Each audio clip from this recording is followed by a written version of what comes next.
Wicks off of the Bollinger Bands. I'm going to show you how to code this strategy.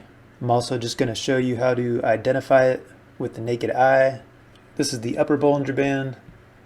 This is the lower Bollinger Band. And these are the signals that I'm getting when it's wicking off of the upper and lower Bollinger Bands. This is the price action from today's New York Open, Thursday, March 21st. 9:42 we get a signal. Get one at 10:07, one at 10:10, and another one at 10:31. Nothing pre-market besides this trade at 8:31. Here's yesterday, Wednesday, after the FOMC announcement. I'm using the superior Bollinger indicator from NINZA to get these colored candles. So they're blue when price is closing above the upper Bollinger Band, and they're pink when price is closing below the lower Bollinger Band. And before I want to take a reversal trade, I'm looking for a price to close back inside the Bollinger Bands. And in this case, for the candles to return to their normal color. So here we got price closing back inside of the Bollinger Bands, candles returning to its normal color. So out of these three signals right after the FOMC announcement, this is the first candle that closes back within the Bollinger Band, and then we get the nice reversal. This candle we get the signal and a close back with inside the Bollinger Bands, so that one was good to go. This signal, next candle closed inside the Bollinger Bands, went and retested the upper Bollinger Band there and higher.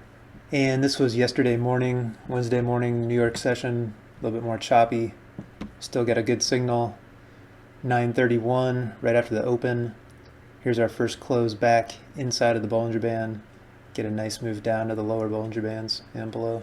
So I'm using Markers Plus to make these signals. If you get Markers Plus, you get all these different things with it, the markers logic, markers copy, crossover, slope, etc. Here's my superior Bollinger from NINZA that's painting the candle colors when price breaks below and above the Bollinger. I could also code this into Markers Plus. So I've got two instances of markers copy. One for the upper Bollinger Band. So my input series is a Bollinger, and I want to make sure I choose the plot of the upper band. And then I create a unique markers variable name, and then I want to do the same thing, have an instance of the markers copy for the Bollinger Band. This time I want to choose the lower band, and also create a new unique markers variable name, which I will then use in the markers logic.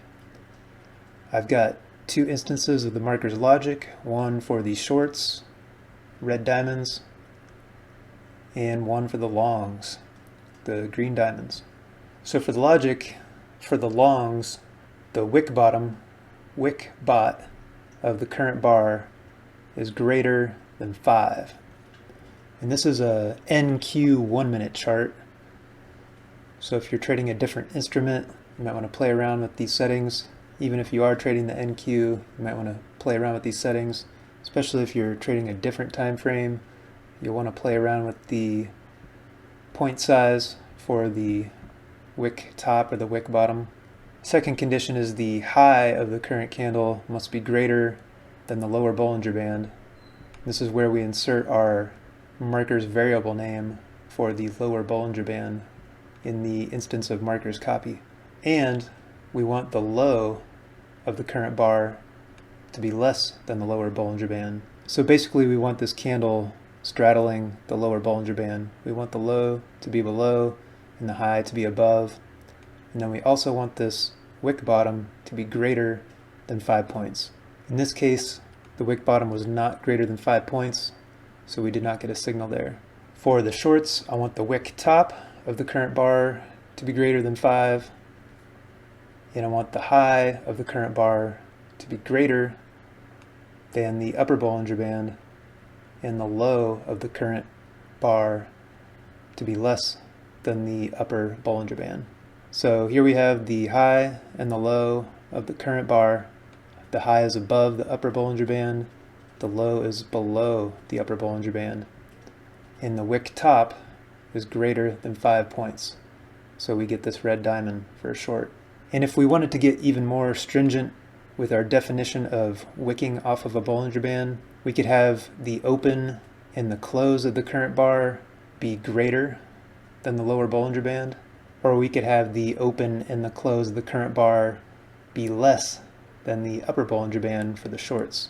So that way only the wick would be penetrating the lower or the upper Bollinger Band.